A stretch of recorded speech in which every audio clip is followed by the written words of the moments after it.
Hey hi guys, welcome back to my channel Priya's unique world. మీరందరూ ఎలా ఉన్నారు? నేనైతే కొంచెం డిసప్పాయింట్మెంట్తో ఉన్నాను. మీరు కూడా డిసప్పాయింట్ అవ్వద్దు అని ఈ వీడియోతో అయితే మేము ముందుకు వచ్చేసాను.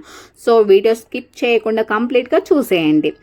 నేను రీసెంట్గా అరుణాచలం వెళ్దామని ప్లాన్ చేసుకుని ఖమ్మం వెళ్ళాను. బట్ ఆ ప్లాన్ క్యాన్సిల్ అయిపోయింది. దానితో కనీసం బీచ్కైనా వెళ్దామని ప్లాన్ చేసాం. బట్ అది కూడా క్యాన్సిల్ అయిపోయింది. ఇంకా ఇంట్లో వాళ్ళందరూ ఫుల్ మూడ్ ఆఫ్ అయిపోయారు. సో ఖమ్మంలో రీసెంట్గా బీటీఎస్ ట్రైన్ రెస్టారెంట్ ఓపెన్ చేశారు. సో దానికైనా వెళ్ళి కొంచెం మూడ్ చేంజ్ చేసుకుందామని వెళ్ళాము. రెస్టారెంట్ లోపలికి వెళ్ళగానే కొంచెం ఫీల్ గుడ్ అనిపించింది ఆ అంబియన్స్ చూసి. ఫస్ట్ అయితే స్టార్టర్తో స్టార్ట్ చేద్దామని కొత్తిమీర చికెన్ ఆర్డర్ చేసాము, డిఫరెంట్గా ఉంటుంది అని చెప్పి. బట్ వాడు చికెన్ కర్రీలోనే కొంచెం కొత్తిమీర ఎక్కువ వేసుకొని వచ్చాడు.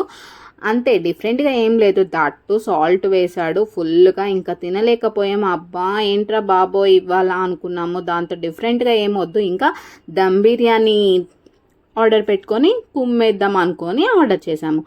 బట్ ఆ బిర్యానీ అయితే ఇంకా అస్సలు బాగాలేదు. తాలింపు రైస్లా ఉంది. అది ఇంకా మేనేజర్ని పిలిచి ఏంటి ఫుడ్ అని గట్టిగా అడిగాము. దానితో అతను ఒక్క మాట కూడా మాట్లాడకుండా లోపలికి వెళ్ళి అందరికీ ఐస్ క్రీమ్ ఆర్డర్ చేశారు కూల్ చేయడానికి. ఇంకేం చేస్తాము, ఐస్ క్రీమ్తో సరిపెట్టుకోలేము కదా. ఇంకా కర్డ్ రైస్ ఆర్డర్ చేసుకొని కర్డ్ రైస్ తినేసి వచ్చాము. ఆ డే మొత్తం ఇలా డిసప్పాయింట్తోనే సరిపోయింది. సో ఏది జరిగినా మనం మంచిగా అనుకోవాలి. ఏ రెస్టారెంట్కి వెళ్ళినా సొంపుతోనే ఎండ్ అవ్వాలి కదా. So thank you for watching. Do share, like, comment and don't forget to subscribe my channel. This is yours Priya signing off. Bye bye.